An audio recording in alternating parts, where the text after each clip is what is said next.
Hello, everybody. Hello, everybody at home. Hello, everybody watching us on Facebook, YouTube.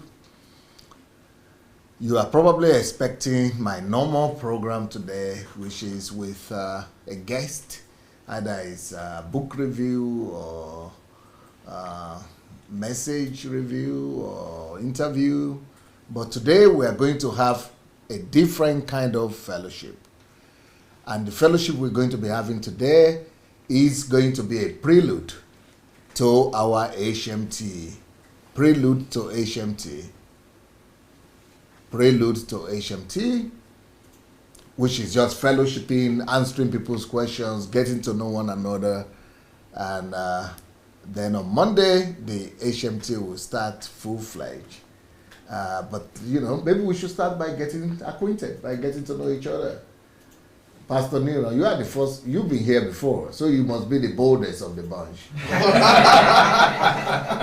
So I'm just going to as well throw you under the moving train to be the one to tell us why you decided to come back. Yes, it's good to be back. My name is Pastor Nero from New York. Last year I was here for the first time, and it was a mind-blowing experience. I think I heard messages I wish I heard 10 years earlier, and I knew that for sure that I found something that I need to soak myself in. So thankfully Donald Trump released me. What problem do you have with Donald Trump? I have no problem with Donald Trump. It's just I just migrated to the U.S. Oh, so I just don't have U.S. citizenship. No, I don't have U.S. citizenship. So that's Canadian. why I'm Canadian. So I was in the process of transferring all that over. So by now I was able to get now permission to be able to travel. So that's why. But Canadians have dual citizenship, right? No, Canadians, you can't live. You can go back and forth. But you just can't. Can you have dual citizenship? I believe you can. Yes. People don't even think about that. People don't think about that. No need. You're good even without it. Yeah, I'm good. So the last experience I had was just, I came back. I've read so many books. I've read over close to 30 books. And I've never done that in my life. He's been busy. So you've been busy. Yeah, that experience. So why really is it that changed. it's only one book you came to review with? Two books? Only one book you came to review with me? Well, I wanted to give other people room to. But I'm going to be returning back soon. Babosha, can you please consider him to review some more books? Please. So I've read so much books. I've been constantly online following every teaching, every message, and it will be exciting to know the importance of reading those books. Yes. And what they have done to you. Those books are amazing. I've read other pastors' books, other books from other ministries, but this books is just, it breaks things down and it makes it simple for everyone to get. I admonish everyone that get as much as DSA's books as you can, because your life will indeed change. The way you think will change, because we are all, in one form or another, we came out of a religious system and we've been programmed to think religiously. But when you begin to read those books, you unprogram your religious mind. Unprogram your religious mind. Well said. You begin to see differently, think differently, walk differently. So those books are a must-have for every single. How do you read? Do you read by Kindle Unlimited, or you go to Amazon to buy? Sometimes I do both. I have Kindle Limited, but sometimes I just like to have the physical book. So sometimes I get some from, I order some from here, I order some on Amazon. But mostly, majority of the books, the last book review was through Kindle Unlimited. Will you tell us a bit about some of the books that you really think are exceptional, or your assessment of some of the books? Of course, for you to talk about 30 will be too long, but at least your impression or your change or your challenge in each one you could remember. The one I can remember is the one I did a book review with you, is Pastor Face Your Calling. That will really change my theology as a pastor, understanding what Pastor Face Your Calling. Okay. That one was a real eye opener, a real and another book I've read is Church, the Breathing Ground of Savior. Church, the Breathing Ground of Saviors. Church, the Breathing Ground of Saviors. Church, the breathing ground of saviors and deliverers. Yeah. So church, breathing ground for saviors and deliverers. Yeah. That is very challenging. That is. I want to hear, because I've not had anybody review that or even talk to me about that they have read it. Mm-hmm. So you are going to be the first person that I'm hearing that has read that one. Mm-hmm. So what would that do? What did that do to you as a pastor? As a pastor, it allows you to understand the concept of church and how we have missed it. No, because this is important to me, because I wrote that book with the goal of helping people understand what church is supposed to be. So I need to hear a feedback from readers now to know, did they walk? Did I get it? It's bang on. It lets us know that what you are saying, you're actually now pointing out to see what we have now is wrong and what it should be. So, and that's what I was able to gather from that book, and I'm going to do a review. Yeah, the main concept of the book, go ahead and... The main concept of the book is understanding that the church should be a breathing out saviors of different spheres of influence. That is, the church should be giving birth. Yeah. To saviors and deliverers of different spheres of influence, that we're not just to be locked up in the four walls of a church. And what we have today are people just churchy, but they're not doing anything of any significance in the world. Let me tell you the way we wrote that book, let me tell you another goal in my mind. I wanted to create a picture for anybody that will read it, that the person will forever get the picture of what church is meant for just before his eyes like this. Did that work out for you? No, it did. Because you're able to see the reality of what the church needs to move away to what the church needs to gravitate towards. Because primarily, from that book, you could tell that, so the main and basically almost only assignment of a pastor is to actually be creating saviors and deliverers. Yes. But what do we do? We're creating programs. Yeah. And the church full of babes that are so dependent on their pastors to pray for them to do one thing or the other. So the church has no real saviors. So the book is, so you read that one. Did you read the other one? I wrote two of them at the same time. That's the one. I also have that one on my list that I'm gonna. Which is? Church. I can't remember. Yeah, the instrument to subdue the Yes. Okay. Yes, that's the next one. Okay. All right. Which is the other book you? Visionless life is a meaningless life.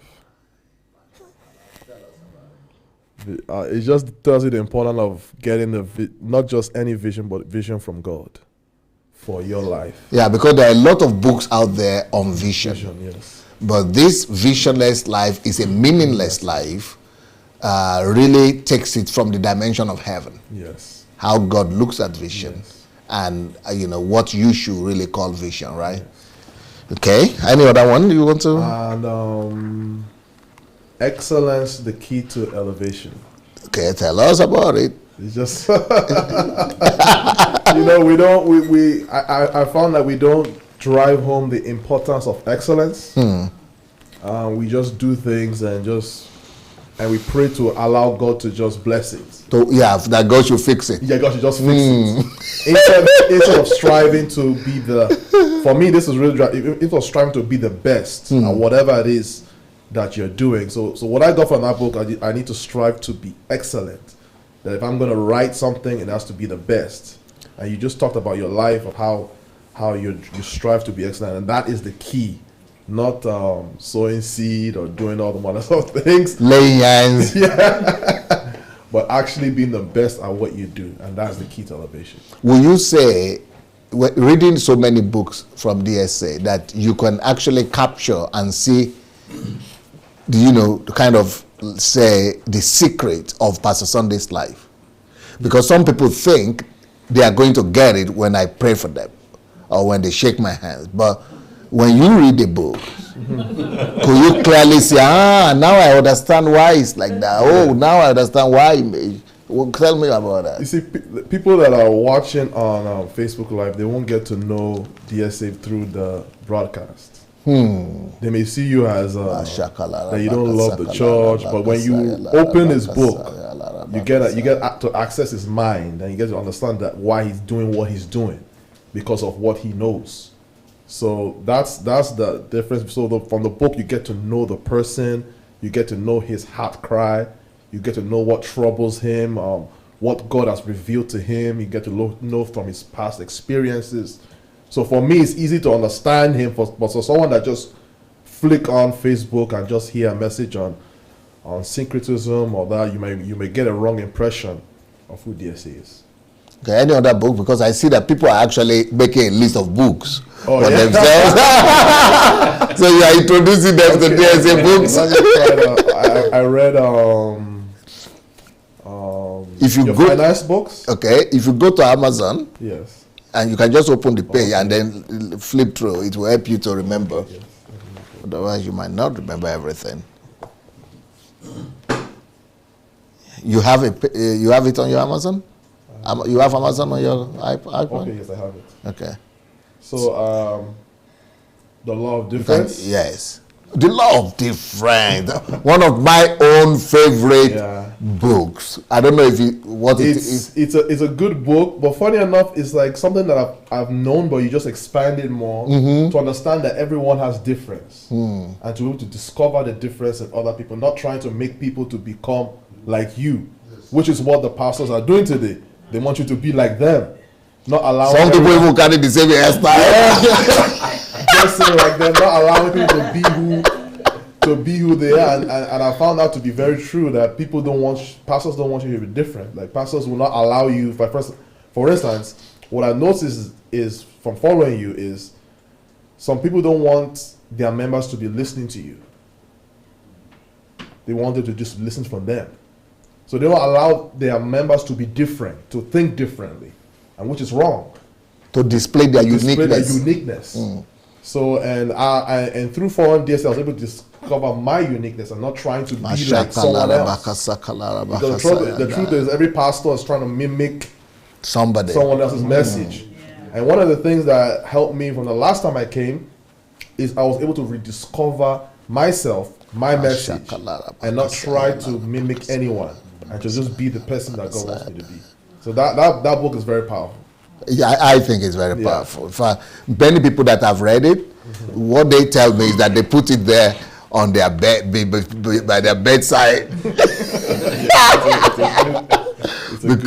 Because they said sometimes they just feel like going back to it again and again. Yeah. And then the other book is How to Live an Effective Life. It's just how to live an effective life. We have to live effectively, live productively. Maximize every time, which is something that you always hear from DSA, and that you always get from HMT, the importance of using your time wisely. And then also another time, what to do with your time. What to do with your time. That's another book I read, that it's important to make sure that you use every second. That's something that is, to tell you the truth, a challenge. Especially when you live in the States. Yes. Bombarded by so much, and that's why I believe it takes a lot of self-control. That's why I believe HMT is good. But you have to get back and create it to get back into it. Because I noticed that when I came, I was in it, and for some time when I got back, I was in it, but then just so much. So you need to come back to recoup. So sometimes you just need to come back and just. So I believe it's just a programming that is really needed. Yes. So that's a very good book too. That's what to do with your time, what right? to do with time, and how to become great through time conversion. Yeah, that's very similar, right? So, Also, funny enough, I read that book just before I saw the announcement of this HMT, and I'm like, oh no, I'm coming to this. okay. Through time conversion. Yes. Yeah. You know, this time though, who is a science student here? Okay. You maybe I'm a student, but you know. I'm a science. You are inclined. The background. Yeah. So you know, we are going to talk about some science this week as well. Oh, okay. So get ready. Yeah. So that I read. Conversion. We're going to make it scientific, biblical, everything. Fantastic. And I read a problem, your shortcut to prominence. Yeah, your shortcut to prominence. Yeah. And where there's problem, there's money. There is money. Yeah. Do you think those particular books, Problems, Your Shortcut to Prominence, where there is problem, there is money, do you think those ones could really help Africa? Because I was thinking, I had Africa in my mind when I was writing those books where, you know, if you're someone that is always searching for money, it opens your eyes and says, no, just look for where problem is. That's where money is. And I was just using that as opportunity, like, because you know everyone wants money. Everyone wants to have money. You call people that you know in Nigeria, it's money they're looking for. And I'm able to know that, you know, where there's problem. And if you look at Nigeria as a whole, you see problems almost everywhere. But people are more or less staying in the church and they're praying for those problems, not knowing that they just need to plug themselves into the problem, find the solutions, and that's it. So those books are beneficial. Excellent. Yeah, those books are beneficial. I'm trying to think of the other ones. I read the last HMT was on Personality. Let the Heroes Arise. Yeah, Let the Heroes Arise. I read those two books. Yeah, it's just discovering that you are meant to be a hero. Yeah. So after reading all these books, how will you summarize your life and transformations that has happened within that 1 year?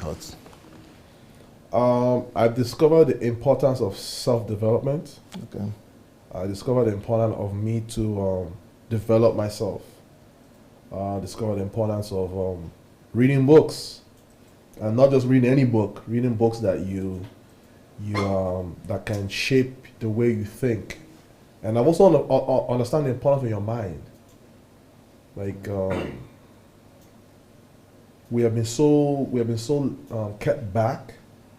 We have been so that we could accomplish so much, but because of the way we think, because of our religious mindset, we are more or less limited in the type of life that we can really live. Even though God desires the best for us, even though that's his desire, and we've left everything to just pastor to pray for you, or pastor to prophesy into your life, instead of you knowing that you have all that it takes, just put your mind to work.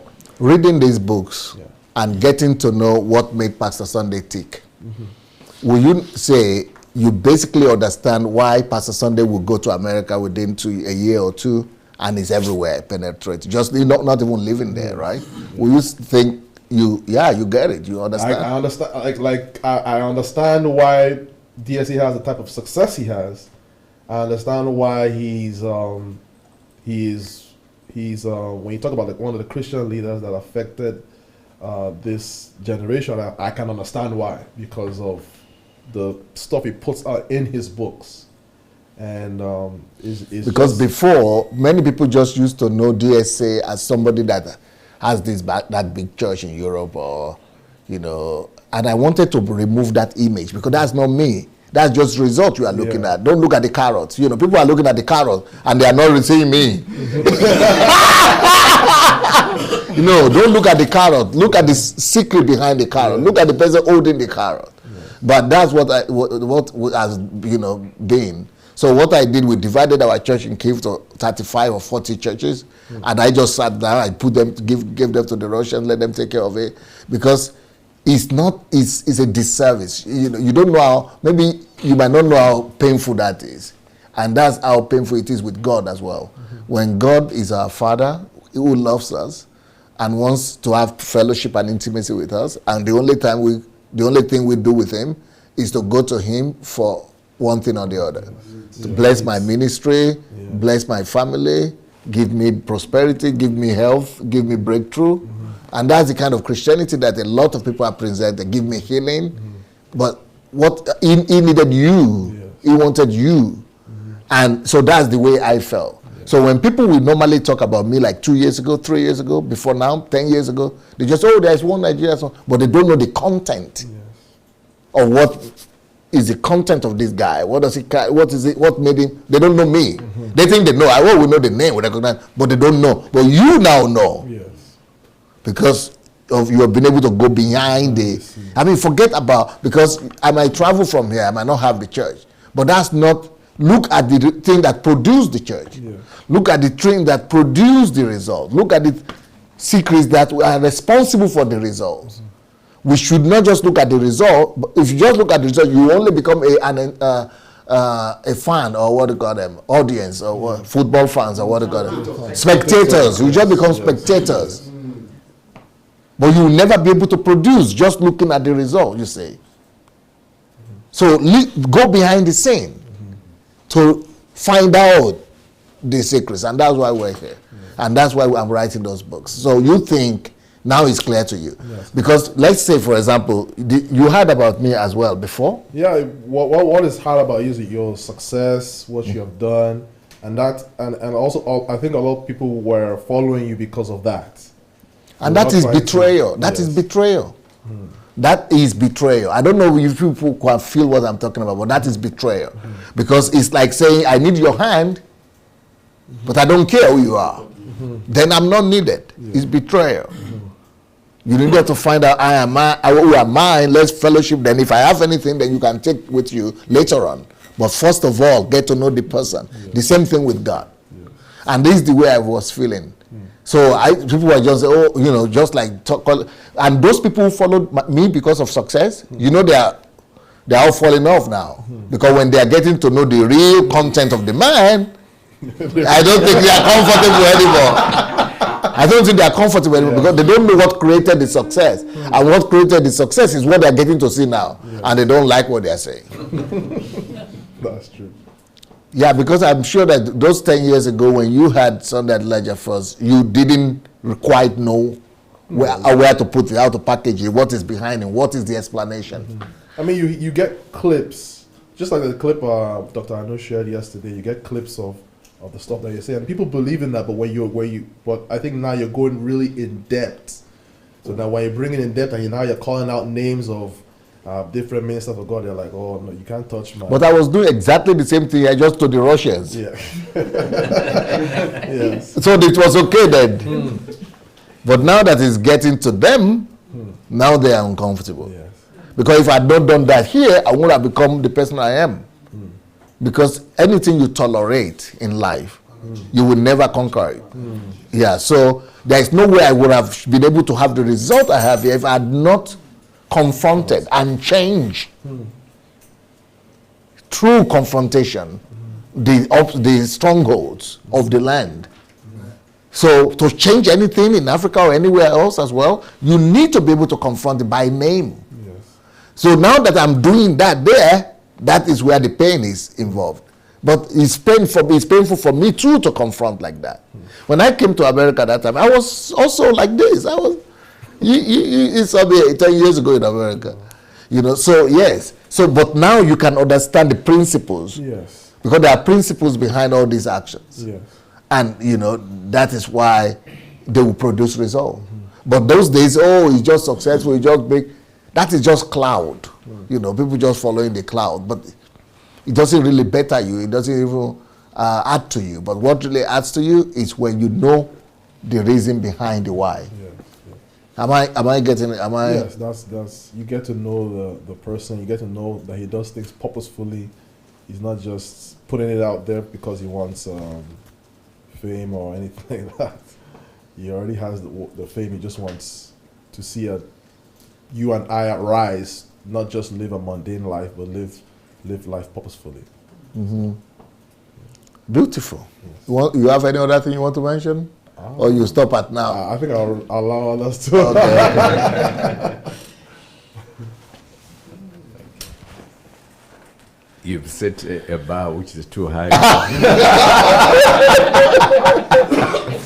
Tell us who you are. The people are watching. My name is Edmund Membere. I'm a pastor, but on a small time basis. I have been exposed to Pastor Sunday about 10 years ago through Revelation TV. Yeah, and Yemi Balogo, right? Yeah.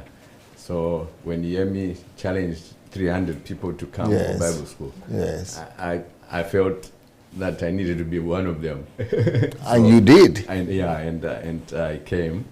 That's my first introduction to Pastor Sunday. But somewhere along the line, I think religion got hold of me or something. No, but that time, were you able to really get anything, capture anything for yourself that time, that period? I captured something, and it helped me sort of be more community oriented. From that time, I started helping with the street pastors. So my eyes started to open about what was really happening around me, which you never saw before, which right? I never saw before, which I never knew was happening around me. Even though you are living in it. Yeah, I've been living there a long time. I don't even know what was happening in my neighborhood. So thanks to you, it opened my eyes, and I started to get involved.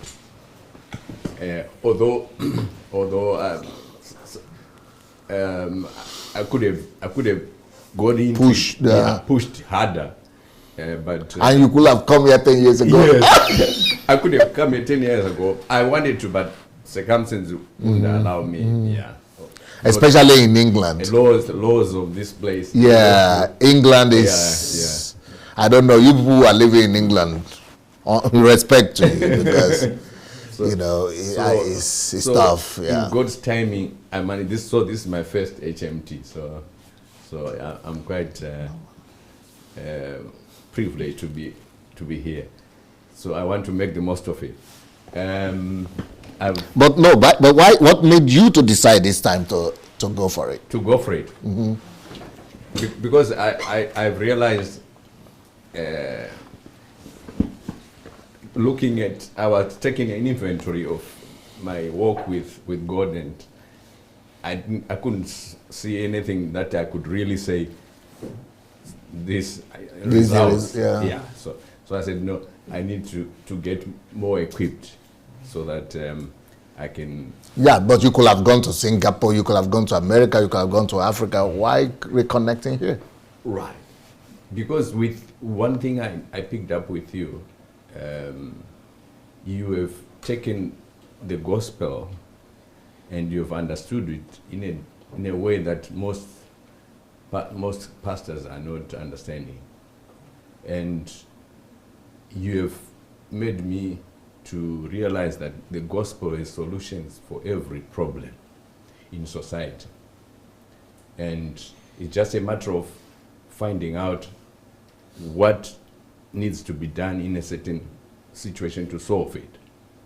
So you've made it so practical and so transformational that it attracted me. So because there are things that I see that I need to change, but I'm not equipped. So I saw this as an opportunity to be equipped to solve some of the problems, to become part of the solution. So the way you approach the gospel is unique in that sense. It brings God, it makes God tangible. So which is what people are full of religion. They don't know really what God is all about. And you make him real, you make him tangible. So that's one thing that attracted me to to come. And that concept that you just expressed now, making God tangible, did you get that concept from 10 years ago or from recently when you began to listen more intensely? 10 years ago, I got a glimpse of it, but now when I started getting into the books, I got into the depth of it. Well, not all of it yet, but, but some of Not all the depth yet. some of it, yeah, some of it. So it sort of drew me in. So that I mean people, because when you started mentioning names, people freaked out. Yeah. I'm the most hated pastor in Africa, from Nigeria right now. So people freaked out, but it didn't affect me because I knew what the area that you were touching was not something people were just peppering over certain areas, and you were really sort of confronting the real issues. Because for anything, like you just mentioned just now, that if you don't confront anything, it doesn't change. Yeah, something that you tolerate will continue to.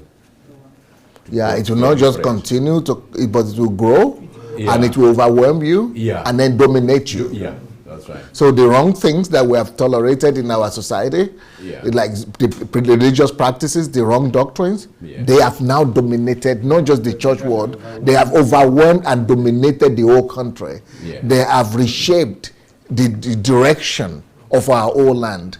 And they have really ruined the economy, the political life, because nobody was willing to pay the price of confrontation. Yes, yes.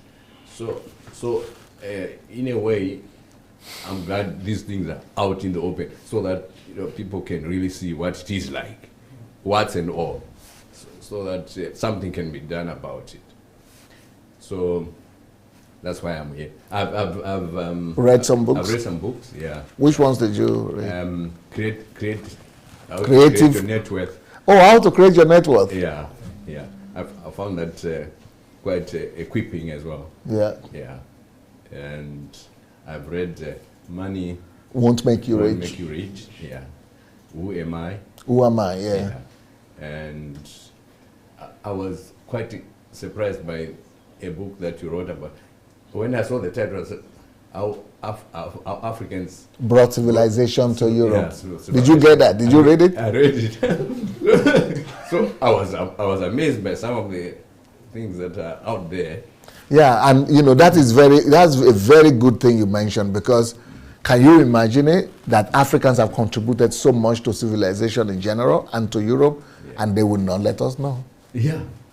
So I was very surprised by the information everywhere, Russia, Everywhere, Scandinavia, everywhere. Africans have been Asia, America. So I was quite amazed. It was quite an It's called How Africans Brought Civilization to Europe. How Africans Brought Civilization to Europe. That's the name of the book. Yeah. So it blew me away. Did it blow you away before you read it or after you read it? The title, the title drew me in. And then when I so you didn't expect that? How can a book be titled "How Africa Brought Civilization"? Yeah, It's supposed to be the opposite, right? Yeah. So that was what intrigued me. I said, let me find out more about this. Yeah. Then I discovered. Everywhere. Russia. Everywhere. Yeah. So, yeah. So it's amazing. So don't feel that we've contributed our ancestors have contributed. And you know what I think about that is also that, especially, I really want that book to get to the hands of the African Americans, because you have a lot of them that are into gangs. Oh yes. And into that low life, in the hoods and things. Yeah. Because they no connection. No connection. Yeah.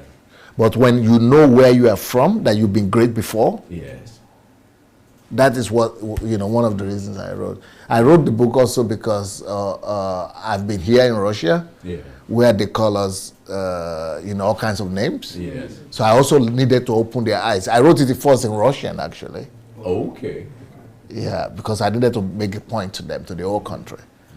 And then, because, you know, they will come and challenge me and say, what has a black man done? Black men are like animals. They just have emotions. They've never created anything. Show me one invention. But in that book, I have a chapter on invention. Yeah? What we have invented. Yes. That the world is using right now. Yeah. There are a lot of things in that book. You know, it's mind-blowing. Mind-blowing, yeah. Yeah. So, and also, Church Shift was my Church Shift was your first one, okay. Yeah. But you didn't read this continuation of Church Shift, Kingdom Driven Life. Not yet, but it's one of my list. It's on my list. Okay. Yeah. So I'm also on this mentorship. So I think Good. I'll come across. Did you read The Essence and Value of Life? Oh, that Don't forget that one. Don't forget that one. That book is powerful. The Essence and Purpose of Life. That book. You ready? Realize why Solomon missed it. Yeah. Why most people Why Solomon's missed it, and why most people today are missing it. It's No, but it's almost like the whole world is pursuing all the wrong stuff. That's true. That book really blew my mind, because I discovered a lot of people are chasing the wrong thing. The wrong thing. Yeah. For example, even look at the presidents. It's like after you become president, what else do you want? Well, no significance. Because they don't know the thing. They are chasing power, they got it. Yeah. They don't know what follows, what it is. Exactly. Because they are chasing the wrong thing. Exactly. It's sad. People waste their lives chasing the wrong thing. So that book is a powerful book. The essence and value of life. Life, yes. Yeah. Yeah. What about Life is Opportunity? You didn't read that? Life is an Opportunity is another very good one. Now I'm seeing opportunities everywhere. It's opened my eyes.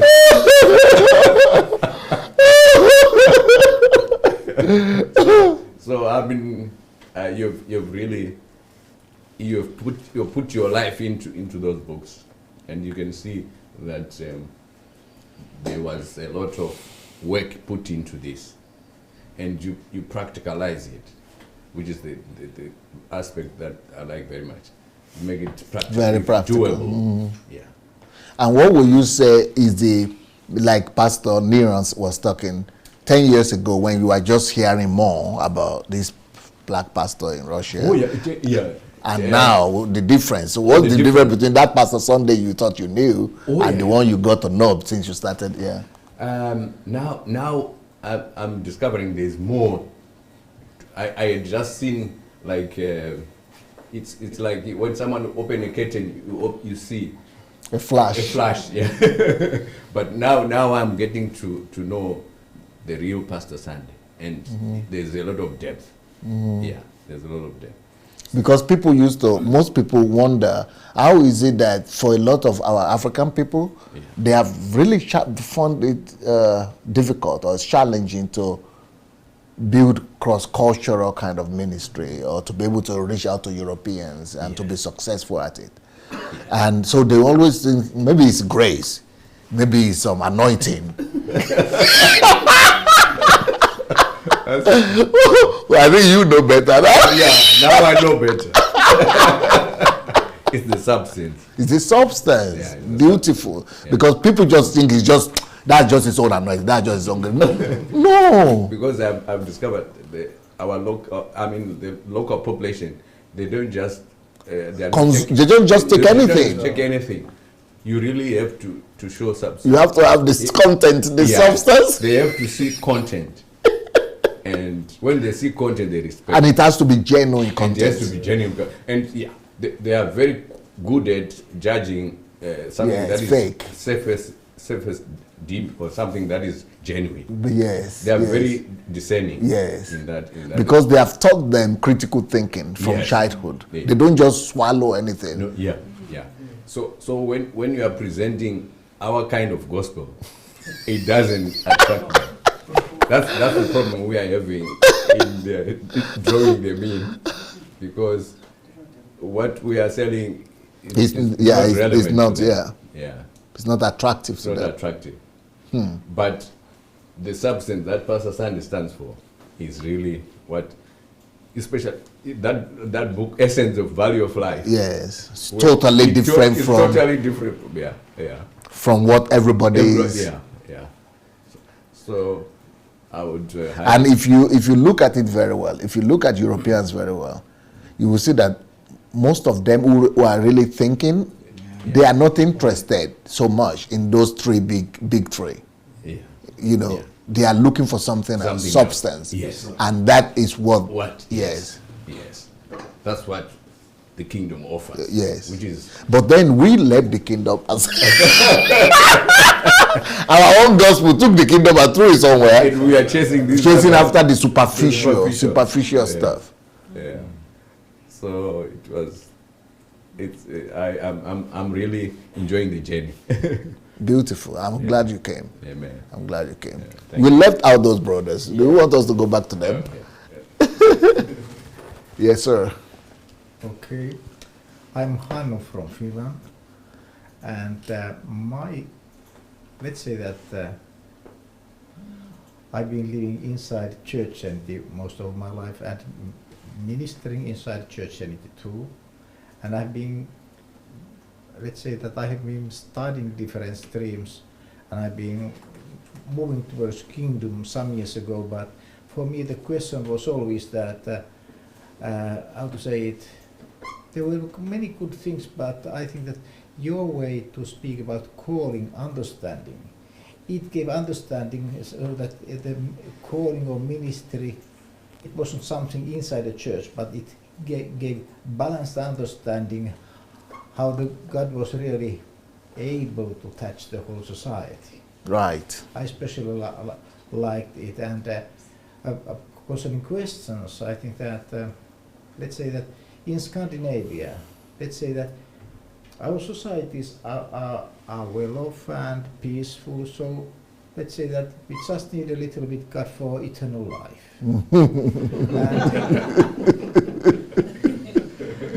And that's why we can say that the preaching about kingdom, it has diminished to the salvation. Only salvation left. Yeah.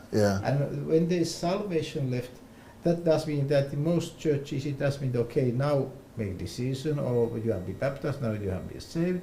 Now just try to do something, or just to whatever. But anyway, let's say that there's very little understanding about life in Christ. And I would like to hear during these days something about from you, because the process, because in most cases, not only when you repent, give your life to Jesus, but I think that you have maybe that is in those books which I haven't read, because I some books. But because I would say that I enjoyed the way your way to teach took the, how to say, our spirituality away, because it seems that okay. Over spirituality is away, right? Yeah, super spiritual. What do you call it? Super hyper spirituality. Yeah. Because let's say that too often it has been that the traditional pastors have been able to speak about spiritual things and how good people could become more, even better. And now I think that the way that they are, let's say that basic teaching about, okay, life in the society, those principles which work for everybody, certain kind of wisdom and spiritual wisdom, and I enjoy. Have you been a pastor? Yeah. For how long? Very long. Since 72? Not 85. Since 85, you've been a pastor. Yeah. So you want to now find out how to do church I would say that, as I spoke with some friends there in the Kojo, so I believe that if you have real kingdom message, normally traditional church will become destroyed. Are you afraid of traditional church of yours being destroyed? Let's say that let's say that I'm here because I want to take steps forward. But what I meant with this is I think that if there is any kind of hierarchy or too much dogmatics, the kingdom life can't stay there. Yes. And if there is a real kingdom life, it's a spreading, and traditional pastor-centered structure can't go forward. For me, when I've been thinking about kingdom life or movements, well, there are two things which I think are the most important. Another is basic communities, and another is, let's say, calling. Yes. And how these two things Combine. connected. Yeah. And I haven't yet heard your teaching about basic communities, but I'm waiting. Beautiful. They are in some of those books you didn't read yet, so. Okay, thank you. Yeah, my name is Edmund. I'm from London. I think among the people who have spoken, I'm the least among them because I've just been introduced to you 6 months ago. No. Yeah, and I got to know you through my wife, who was introduced to you by another friend, because both of us are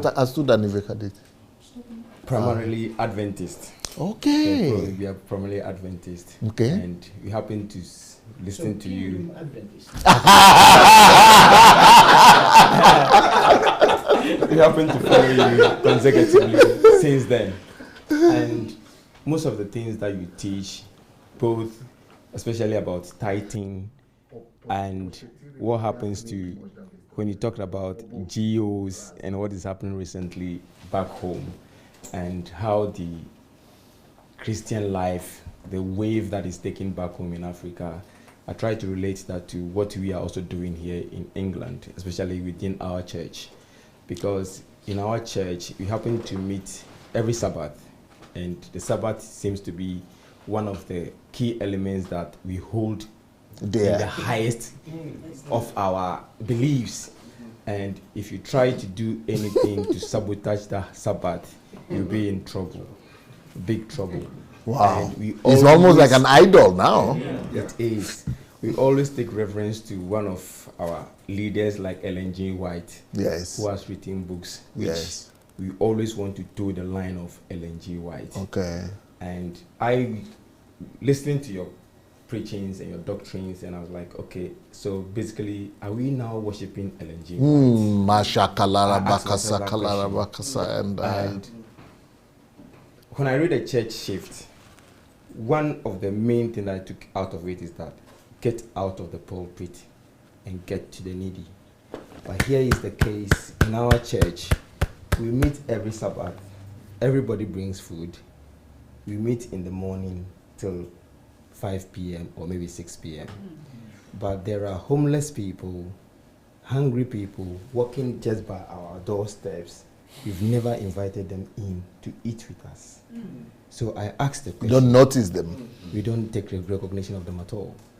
So I asked the question, are we really doing what God has asked us to do? Or we are just holding Sabbath in reverence to everything? So usually it's my wife who follows everything.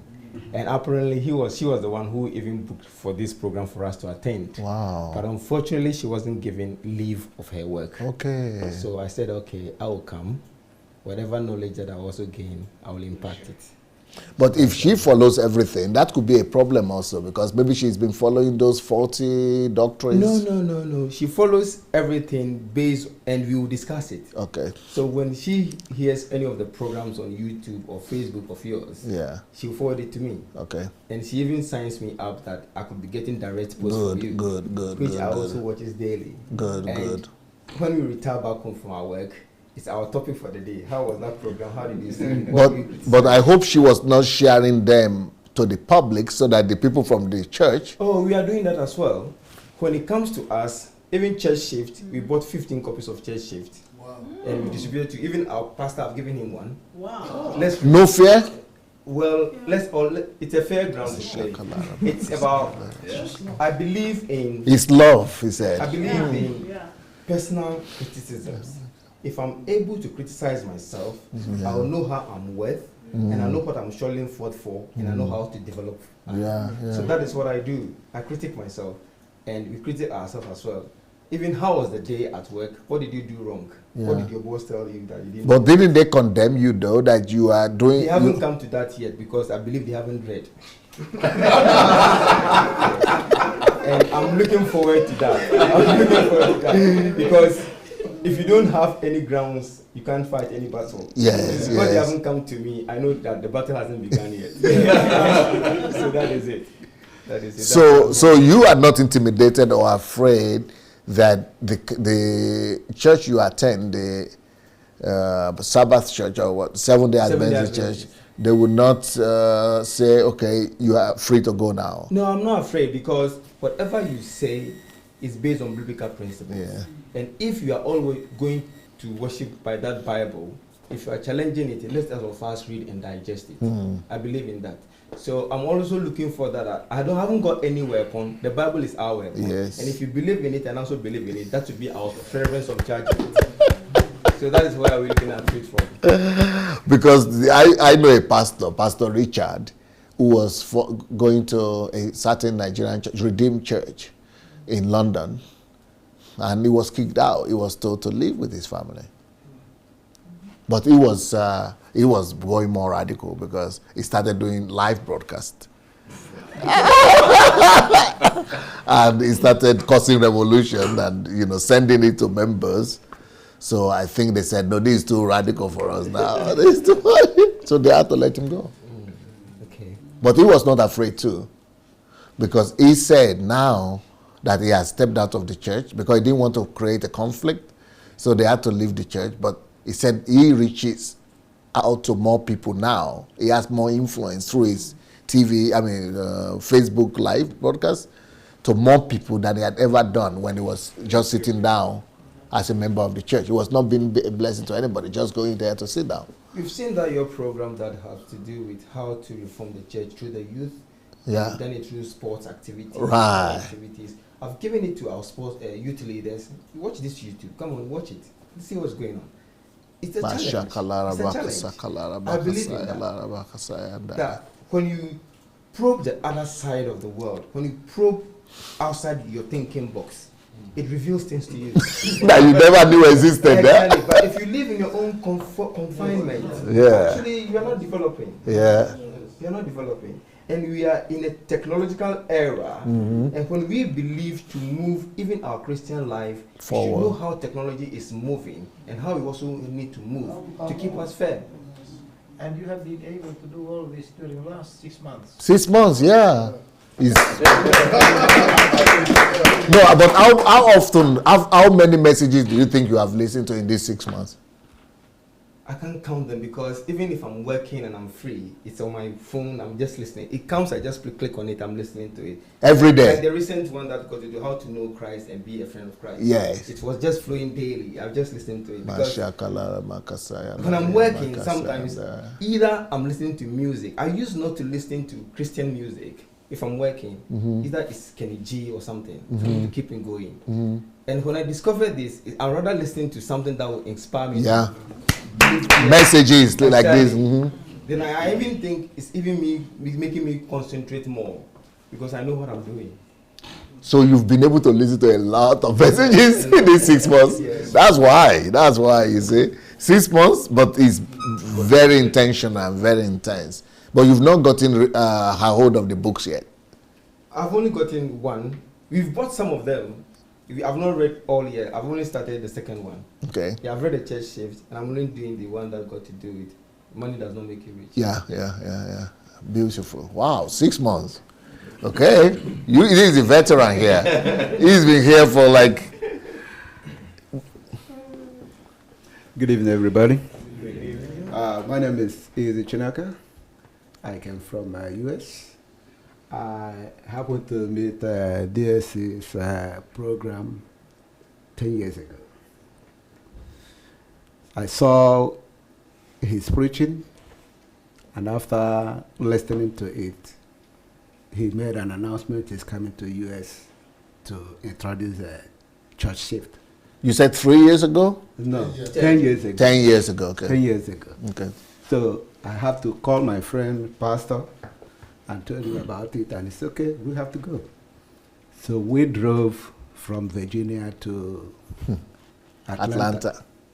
That was about. You drove from Virginia to Atlanta in US, yeah.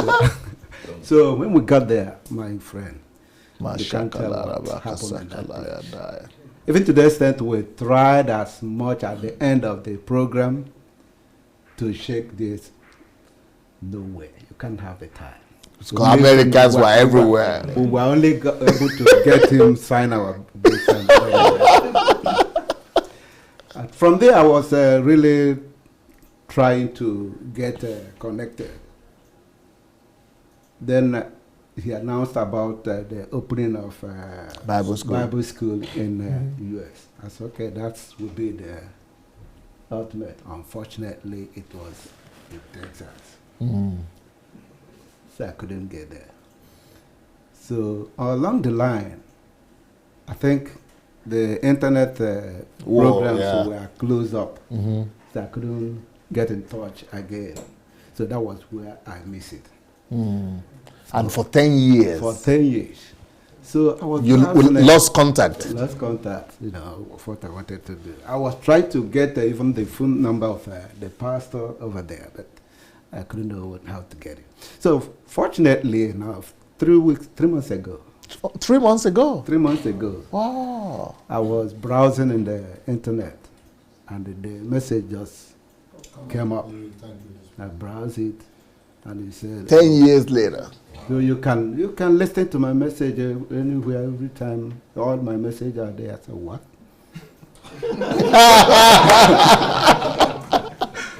So I listened for the first time, the second one, the third one. I said no. And the third one, he announced, I will have a HMT this year. I said, that no matter what. I've waited 10 years. Whatever it will take me to get here, I will come over. So, and I told my friends, I said, this is what is happening, this is what I'm going to do. So why are you going there? What do you want to do? What do you want to get? You've been going to other seminars, I say yes, but this is different.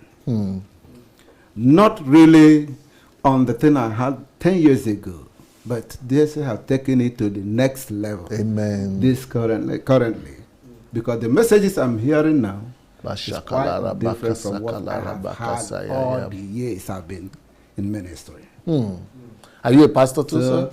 I'm a pastor. I would say that I'm not a pastor, based on what I'm hearing now. Praise God. Yeah, because when I look, I think I can put it in this way. One of the clips that was sent to us when about management of time and learning how to learn. This guy, was it who?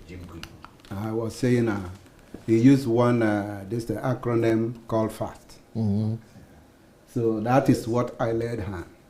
I said, okay, in as much as I've made this decision, I'll forget whatever I have learned, whatever I'm doing as a pastor, and begin afresh. That's why. So then I saw the money will not make you rich. I think that was the first book I get hold of. When I read it, oh my God. My study, I did accounting, but none of those laws, even one of them, was taught in the school. We don't know it. None. So that's where I said, no, I must be in this HFC.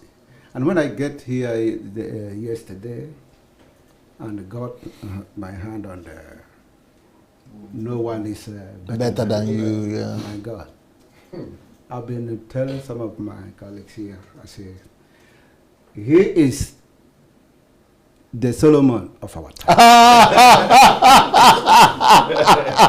I don't know whether we get it like that.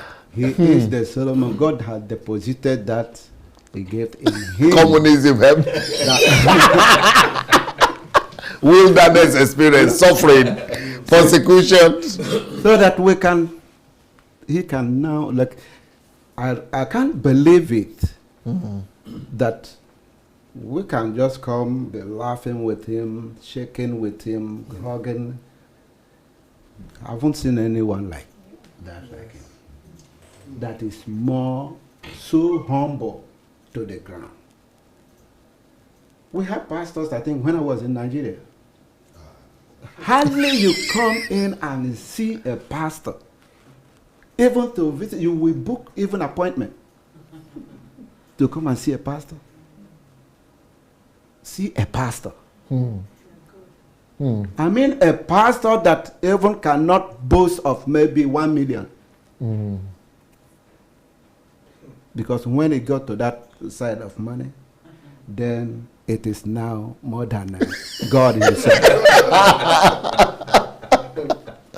So I think I'm so grateful to get in connection with you and the program and the church issue. And I believe it is God time for the change. But you came in much after I've stopped talking about the Nigerian churches.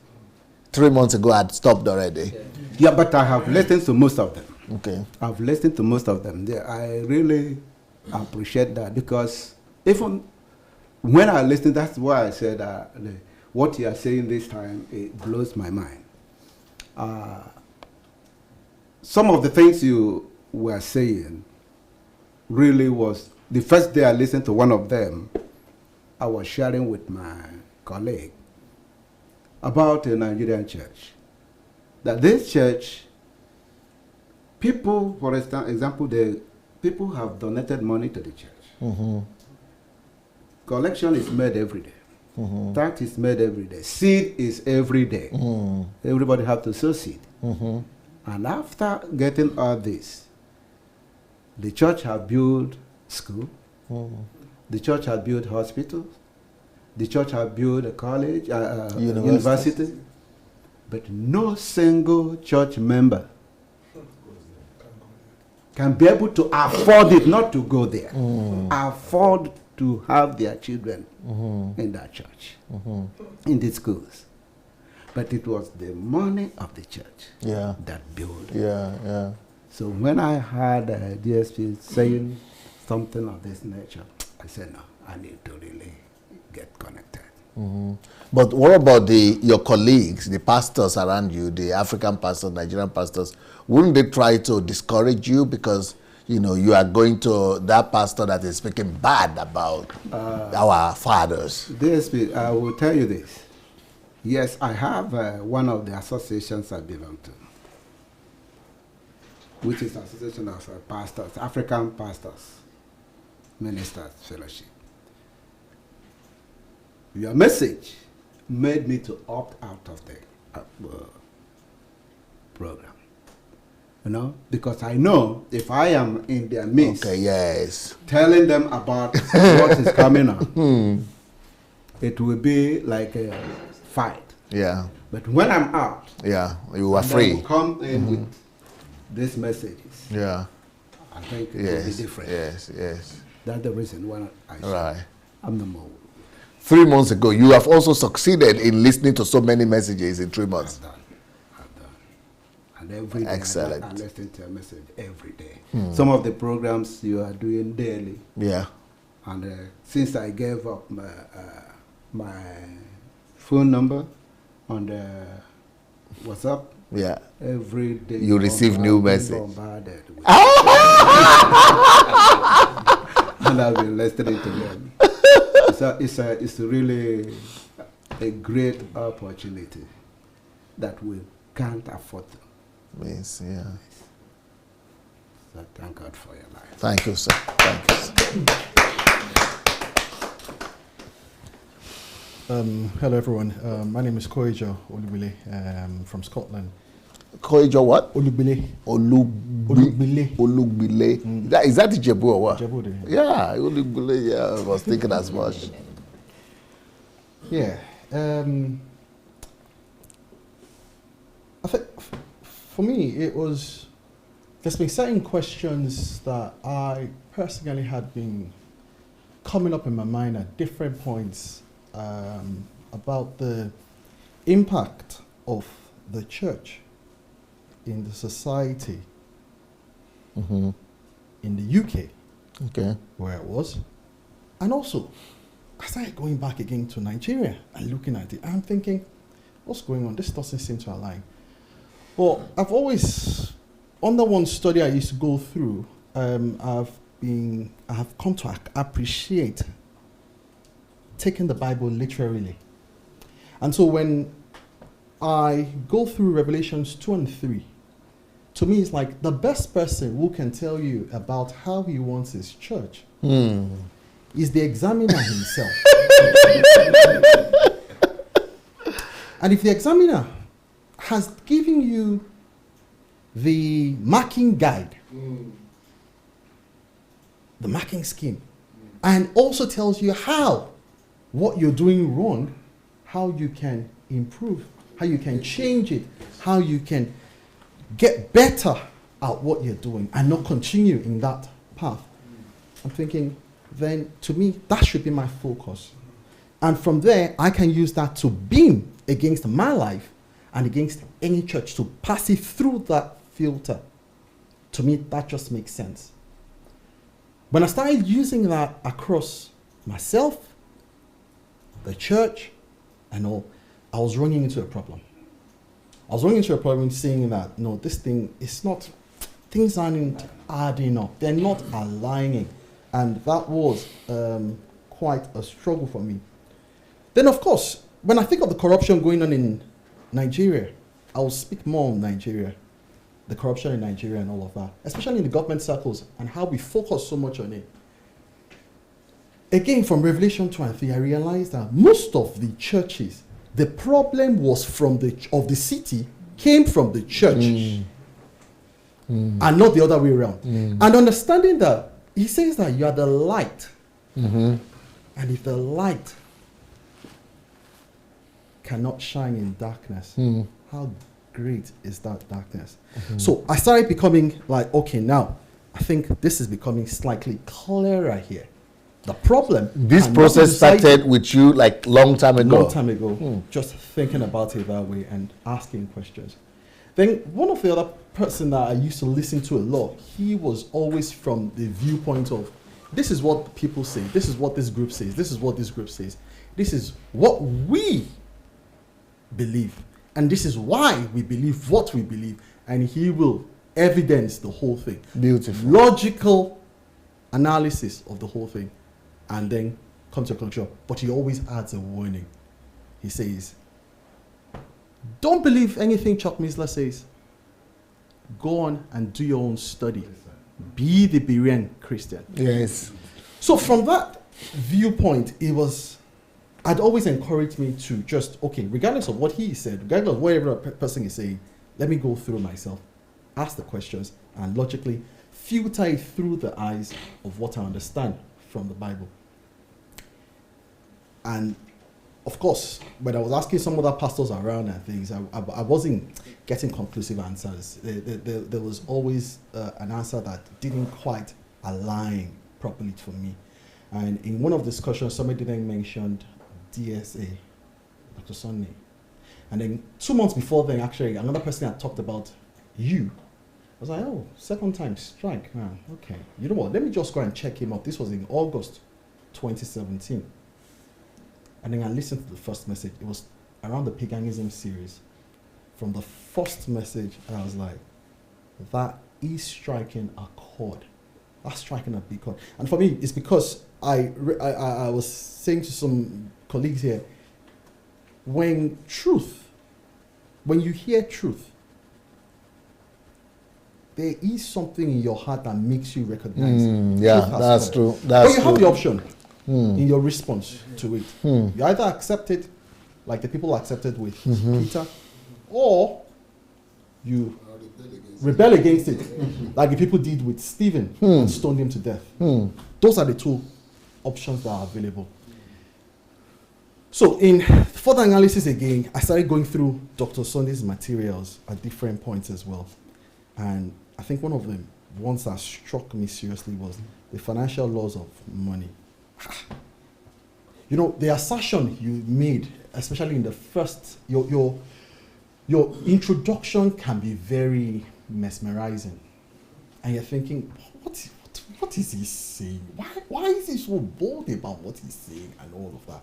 And the introduction was very catching for me. And like, okay, I'm going to listen to this.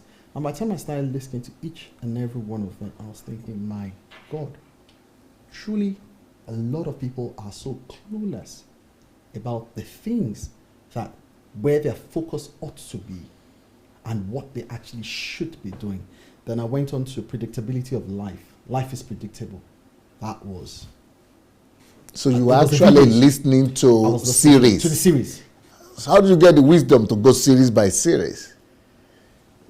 Because I also recognize the start of a thing from the Bible. Every chapter, the introduction is very important.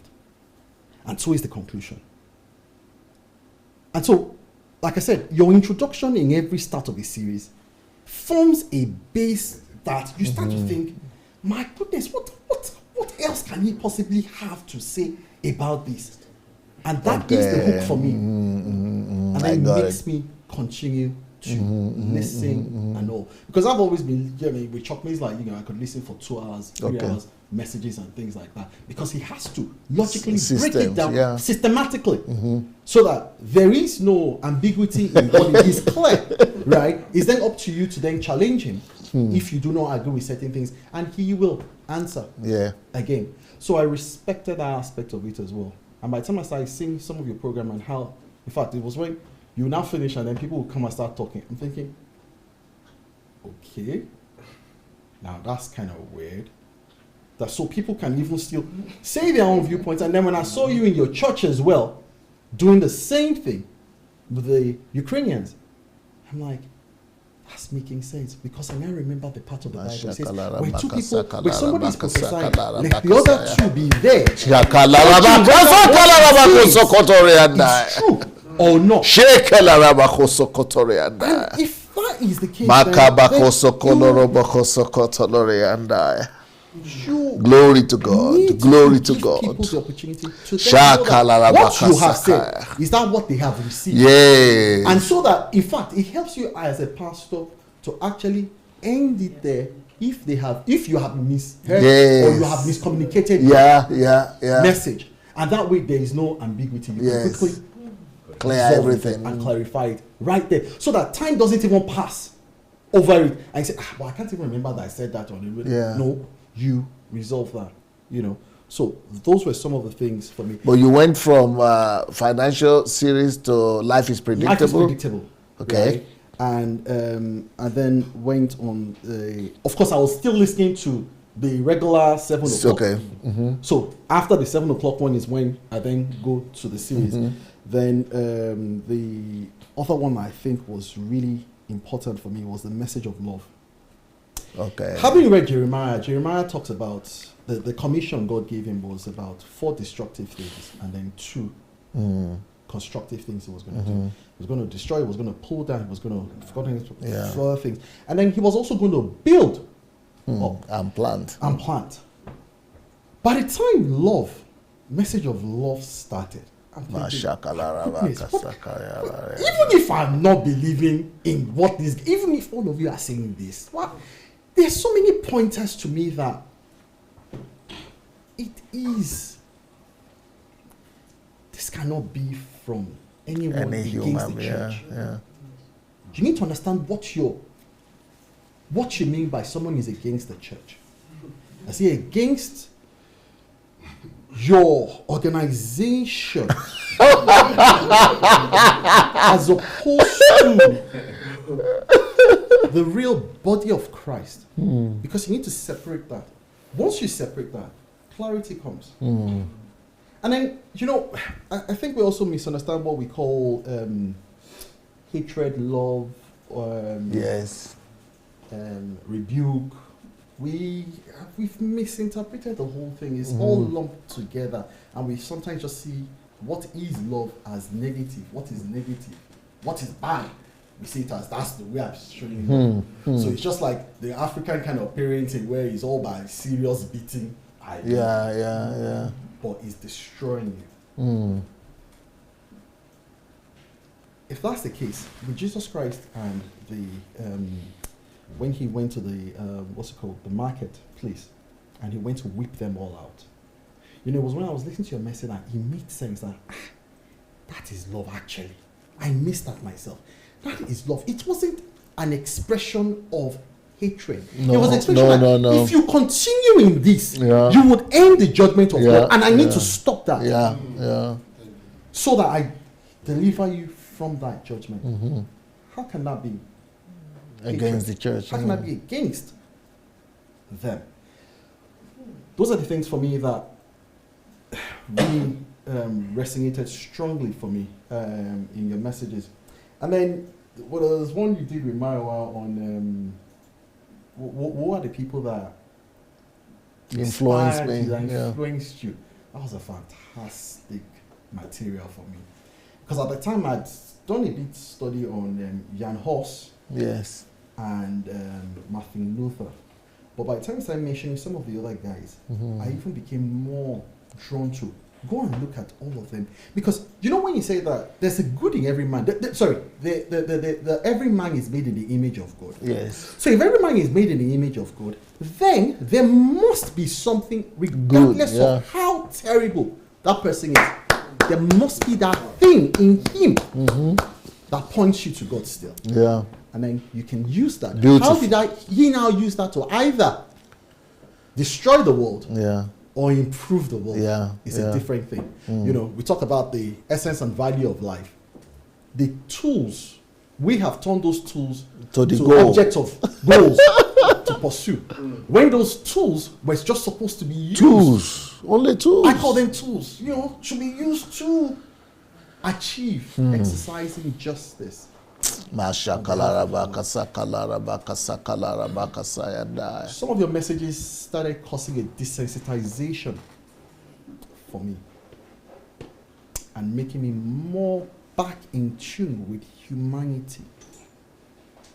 Because at the point, But getting religion out. getting religion out, yes. You know, but there was a time I was processing in my mind thinking, how come the Europeans, the Scots that I see regularly, even though we say that they're not Christians. they're not Christians, they don't believe in God, but a lot of the things that they do Is more Christian.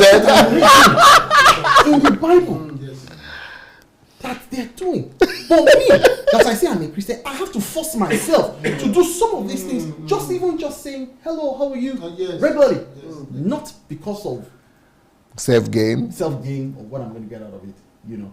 I did it regularly, and I couldn't quite understand how people they did that. But later on, I think one of the messages as well, I realized that the Europeans, the gospel has been filtered through Yes. all of their system and washed All out of their system. because I have a strong thing against the Yoruba culture personally. Yeah. Because I think it's a subjugating It's paganism. culture, and Paganistic. it just wants to keep you down and to make you look only to Certain- whoever, either you're older certain or people, yeah. status basis and things like that. So I've had different things that have been against that it's been troubling me that I didn't have answers to, that was needing, my heart was yearning for answers. And those are some of the things I started finding in your materials, and it was also aligning with somebody. Just to double check everything that you were saying as well, I was listening to another person on the side who also was going against, look, this is not how this thing should be done in America currently now as well, and trying to align and evidential steps of you need to critique things that people are doing, but it's in line with the Bible. Yes. So why aren't we doing that? Why do we think that there's something wrong in somebody prophesying, and I have to ask you, I say that thing. What, you know, we should be doing that. Even though the Bible said we should do it. Yes. So that's for me. That's why I didn't see why that had to be a problem for me to challenge what you have said. You could misunderstand it. Yeah. And even if you didn't misunderstand it, give me the benefit of doubt to understand it To better. be sure, yeah. Because my asking questions means that you would either help me to better understand, or you yourself, the teacher, Yeah, will that's- learn something from it as well. If it is purely from A pure of heart. love, a pure heart, you know. So that's basically some of the things that kind of drew me. And the way you also convert, you know, George Washington Carver, Yeah. and how he used his spiritual experiences Yeah. to convert into science. physical things Yeah. to really to deliver the South of America Yeah. from economic recession. And Matthew Maury, which Yeah. I've known about, the father of oceanography, Yes. who through Psalm 8, he came to understand that the pathways of the sea, and that was how the shipping industry was revolutionized as well. You know, so for me, taking the Bible literally and seeing somebody who is now able to take some of those things and practicalize it, I needed to come. Well, did you have challenges with religious church people About which one? about following DSA, listening to that? Are they not cautioning you that you missed it or Yes. going the wrong way? Yes, there's the caution that has come from it, and you know, I'm trying to remember a particular phrase that is used: the gathering of the not the believers, the other one. Forsake not the gathering of. Not that one. But basically, when people are gathering together, you know, we're divisive. Okay. But I'm thinking, wait, if we're talking about division, the Catholic Church was divided. Became, yeah. The Anglican Church was divided. We had Methodists and everything. So when I look at that, I'm thinking, what? There's nothing being wrong, certainly, with this division sometimes. Because in the division that happened over time, that is why we've had the different churches that we have now. So if there's a problem with division, as you say, then let's all be Catholic. And keep it that way so that there's no problem. You know, so it's just that kind of view that I have about it. Amazing. What about books? Did you get to read some books? The books I read, the first book I read was The Essence and Value of Life. Okay. Yeah, and I think I've spoken about that. Very serious book. Recognizing how tools have been made the main focus rather than them remaining tools. But it's one thing when that is being done by the society, but it's another thing when the church itself, Yes. who is supposed to be giving us direction in life, is the one doing that. Yes, certainly. Certainly. And I suppose again, that goes back to Revelation 2 and 3. You see this coming back, revolving around Yeah. the issues the churches had as well. And God's had to send message that time, but we are coming back. We are not reading those messages anymore. We are repeating their mistakes, Yes. unfortunately. Yes. And because of the predictability of life that I read as well, if somebody has done it before, it can be redone. Yes. Right? And all of these things are written as examples. Now, that really struck a chord. If all of these things are written as examples, I used to stop, when I was reading the Bible, I used to stop at, okay, the Israelites, the mistakes they made, we need to ensure that We don't are repeat. not Yeah. making mistakes. I understood that at that point. But with the consciousness of all these are written as examples, in fact, I was able to now go further that, wait, actually, before the Israelites, they actually had the Canaanites to look forward to. Before the Canaanites had the Sodom and Gomorrah, rather, to look ahead to. They failed to do something, they got hit. In fact, Sodom and Gomorrah also had Noah's flood to have reflected on. Or they had Genesis 11, the Tower of Babel, to have reflected on. So I start to see that cycle repeating itself, and always only a remnant seems to always get the message. Because from Jeremiah and Isaiah, when I was rereading it again, I'm like, this thing is becoming really clear. What is happening here? The message, he's sounding the alarm, he's sounding the alarm, and people are still just, you know what, no, this cannot be from God. Because that's how the Israelites go. How can this be from God? It cannot be from God, because God will not leave us. God cannot go above us and go and bring somebody else. That's exactly what we're experiencing now. And for me, what I'm seeing, so for me, my direction is strictly from what I'm seeing in the Bible and how it's being applied by the different people. That makes the judgment easy to see. I don't think this is the right way. And you didn't look an outcast in your fellowship, in your church, among your people? Or you are already... Yeah, before this, I've always asked questions. I've always not just being a conformist to things just for the sake of conforming. I've just always questioned it. I attended an atheist-based school, secondary school. Mayflower. Ah! Where you are taught to question everything. Yes. So it's, it's just been part of it.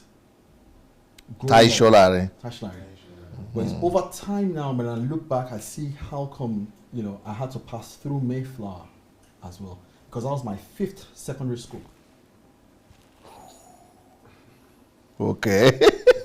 That was my 5th secondary school at the time. Because my mother just kept on changing my school. Every time I was in a school for a year or something, I started to have friends, then I started to diminish in my productivity and all of that. So she was really serious. So but by the time I had to go back a year as well to attend Mayflower, but in those 3 years, I was a bit more serious and also more focused. So when I was listening to the Life is Predictable, yes, I could identify with some of the things that you were saying, your journey as well. And it's really helped to put clarity in certain aspects of my life or my past as well. Wow. Then the veritable source of energy, no one is better than you, I've just read. That again just makes me realize I'm on the right path. And I just need to fulfill that which He has deposited in me. All the opportunities that the Lord is affording me every day. Because again, in the Bible, it says that something about in heaven, and the men were crying in Revelations. People were crying. Yep. And somebody said that, how can you be crying in heaven where there's supposed to be no tears?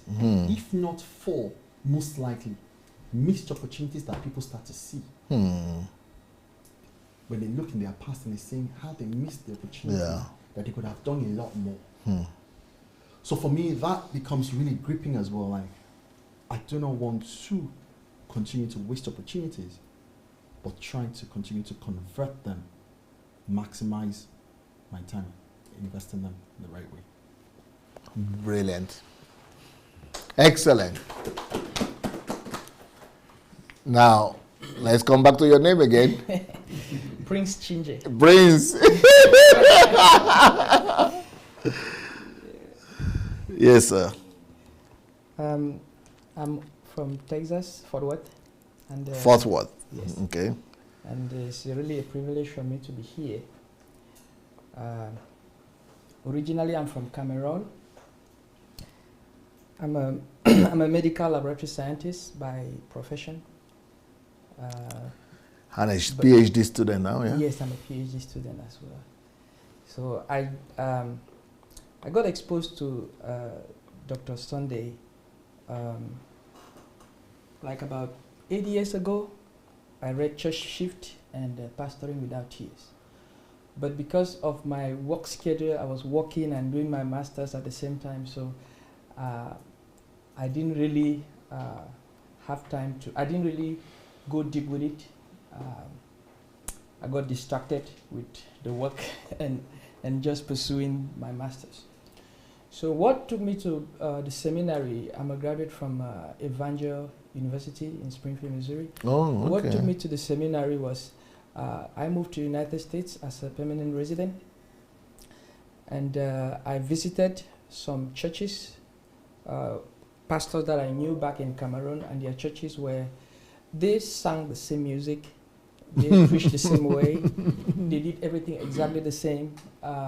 They used the same slangs that we used back in Cameroon. So there were neighbors that were maybe different cultures, but they were not part of the church. So I began to ask myself, is this the same? Because I was called to be a missionary when I received Christ. So to be a bivocational missionary, that's what I understood at that time. So I went to China, but I didn't stay in China because I didn't have legal papers to be there. I thought I was going to be a missionary in China. Oh, I've always been looking for China. For ways, Wow. for ways to be able to cross cultures. So when I went to this church, I realized that the church was preaching, doing everything. The church was pretty much full, but it was one culture. They were going to shop with everybody, going to work with everybody, but Sunday morning they will meet as one church. So I told myself, if I'm going to be planting a church in the United States as God has called me to, I should try to find out how I should maybe be able to do it differently. So that's why I went to seminary, so that I could better understand the American culture. And so when I went to seminary, because when you get into a different culture, there are three things that can happen. You can either be assimilated, or you can be isolated, or you can isolate yourself, or you can incarnate or enculturate. So going to seminary helped me to understand those things, so that I should not be maybe assimilated, I should remain who I am, but it also helped me so that I should not be isolated. But the difficulty that I had was that in the seminary, it's a great seminary. The motto of the seminary is knowledge on fire. On fire? Knowledge on fire. On fire? Yes. Yes, so in the seminary, one of the things that challenged me was that, or one of the things that gave me a lot of questions was a principle that is being propagated in the missiological world. That was originated by one professor in California. His name is Professor Donald McGraven. He's of late. He gave a theory called the homogeneous unit principle. And the homogeneous unit principle says that it's easier for people of the same culture to fellowship together and to have church and to have community. So churches should just focus on reaching people of their own culture. So I went to the seminary to understand how I could cross cultures. And it's a great seminary. There's a lot of other things. They focus on the spirit and things like that. But that particular theory kind of threw me off, because that explained to me why the American church is doing great, but they are following the homogeneous unit principle. So you just have to reach people of your own culture. You reach out to people that can speak the same language. You reach out to people that they look like you. You do things together. And so the church is following what those that come up with the theories for the church are propagating. So, cut the long story short, I did my thesis. I went to Dallas, and I went to plant the church. And I realized that the people that were maybe associating with me were mostly people from my own culture. Yes. And so it was difficult for me to be able to break through. And one day, somebody from God's Embassy liked my Facebook page, which is Embassy Church.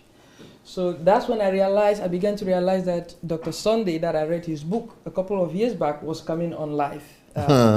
So I began to follow, and one of the first things that caught my attention was the fact that he allowed people to ask him questions. I was like, because I've studied. I'm a student of culture. I'm not. That's my goal. Prophet, yeah. Yes. So I believe we are taught that the African culture is authoritative. It's hierarchical. You don't question the others. You don't ask them questions. When they tell you something, that's what it is. So you don't ask why. So I saw that they were asking him questions, and he was allowing. It was like I was in the seminary again, where you could maybe speak up your mind and give your own point of view and things like that. So I had already been admiring him, but I was just looking at the success that he had. I never knew like the roots of what he's been through and who he really is. So it has been my desire to plant or to be used by God to cross cultures. And so that's what attracted me to Dr. Sunday's message from his book and from his impact. Because in the seminary, one thing that really, really influenced me in the seminary was the life of William Joseph Seymour. Yes. And William Joseph Seymour, in the turn of the century, William Joseph Seymour, during the time of the Jim Crow laws in the United States, God used him to plant a church and have revival for 3.5 years. That the biggest revival so far. That broke the cultural barriers during the Jim Crow laws. Whites had their own toilets, blacks had their own toilets, and everything was very well segregated. But during that time, William Seymour, God used him to break culture. So from that, I was yearning for something. I was yearning for the supernatural. So my PhD thesis was something to do with the supernatural, because when I looked at Seymour's life, I thought maybe it was going to be something. I thought that if I experienced the supernatural, it was going to be able to help me to break cultures. But when Dr. Sunday came up and he started talking, so my focus was supernatural and miracles. So when Dr. Sunday came up and he started talking about the miracle focused gospel as being the wrong focus, that threw me aback. I said, this is something I need to listen. So the long story short, I had to change my PhD thesis. And yes, I had to maybe go back and change my PhD thesis. So I have been listening to some of the messages because of my work schedule and a lot of things that I've been doing. I've not been able to focus as I would. I've read some books. Like one of the books that I read that I would maybe want to talk a little bit about is The Danger of Monoculturalism. Now, that book, I was having a presentation in class, and it was one of our PhD sessions. And after I did my presentation on trying to cross cultures, I used all the examples. I pointed out all the things, the problems that are happening in the society because of monoculturalism and because of racial tension in the United States at every level. It's everywhere in the United States. So when I brought that up, I gave all my reasons why I wanted to focus on that and include it as part of my thesis. So because we've been taught the principle of the homogeneous unit principle, so somebody asked me, why do you think it's wrong for people of the same culture to be together and have their own church by themselves without maybe caring about people from other cultures? So when that question came up, I did not really have a concrete. I could give you biblical reasons. Jesus crossed and spoke with the Samaritan. He crossed cultures. I could maybe talk about how in the Acts of the Apostles things like that happened, and the disciples began to speak in other tongues. I could talk about how Peter maybe crossed cultures, but they will also tell you that Peter went back. So what made you think that Peter maybe could continue like that? So after I presented my questions and all of that, somebody asked me, why do you think that people should not remain in their culture? So I didn't know what to say. So I went one day when Dr. Sunday was doing his regular Facebook show. He talked about this book, The danger of monoculturalism. So I bought it from Amazon. I read the book, and it was in depth. It was, I have, very thorough. Yes. I have read a lot, because with PhD work and with master's level work, most of us here, we do. You have to maybe read people who are experts, and you have to substantiate your work. So usually the argument that we have, most of the books that we read in the seminary, most of them are written by good believers, but who do not have the cutting edge of the Holy Spirit. They are not grounded in the Spirit. This thing is called knowledge and fire on now. Fire. Yes. Yeah. Most of the theology books that we read, they are written by our Baptist brothers. How come? Yes. But they are Pentecostals. Yes. Just recently, just around the time of Dr. Stanley Horton, who is one of the celebrated Assemblies of God theologians. That's when books began coming out from Pentecostals themselves. But those books would just focus on maybe indigenous church planting and things like that, missions work and things like that. So they don't get into theology and all the other stuff that Bible seminary students are interested in. So usually most of our readings come from, even when you talk about leadership, it's most of it, 95% is just coming from our Baptist brothers. Okay. So, and one thing with those books, they would lack, of course, the exposure to the Holy Spirit, and they will not validate the speaking in tongues and things like that, intimacy with the Holy Spirit and things like that. So it was challenging for me to look for somebody that would have material in that area. So reading your book, it had so much depth, so much research into it, that in my mind I said, this is really a doctor in his field. He's an expert in what he's doing. It had research from every angle. Looking at the book, you couldn't maybe argue out, maybe give out something to. Do you know the book he's talking about? The theology, the danger of monoculturalism. Yeah, some of you don't even know it. It's called, you look at the danger of monoculturalism. Yeah. This is the way it looks. Yeah. So if you want to be able to cross cultures and to value who you are and not see why you should be isolate yourself or why you should be maybe assimilated into the majority culture, this is a good book for you, because it will teach you how to incarnate, to live your identity just like Jesus Christ incarnated. How Jesus Christ incarnated here on earth. He left a different culture, came to our culture and incarnated. He didn't refuse himself. People could maybe say he was a Jew and they would throw him prejudice, but it's a normal thing that people would throw you prejudice. So it also has some research on the various successes or the various impact that people from different cultures have, like the gypsies. It has a lot of research on the gypsies, what impact the gypsies have created. Because people don't respect them. The gypsies. And so it's... And on the blacks as well, Africans as well. So when I read that book, I had to write one of my articles titled "The Theology of Diversity," because theology of diversity. Yes, because it helped me to be able to have a strong argument, to be able to also come up with what I'm wanting to propose to introduce as the heterogeneous unit principle.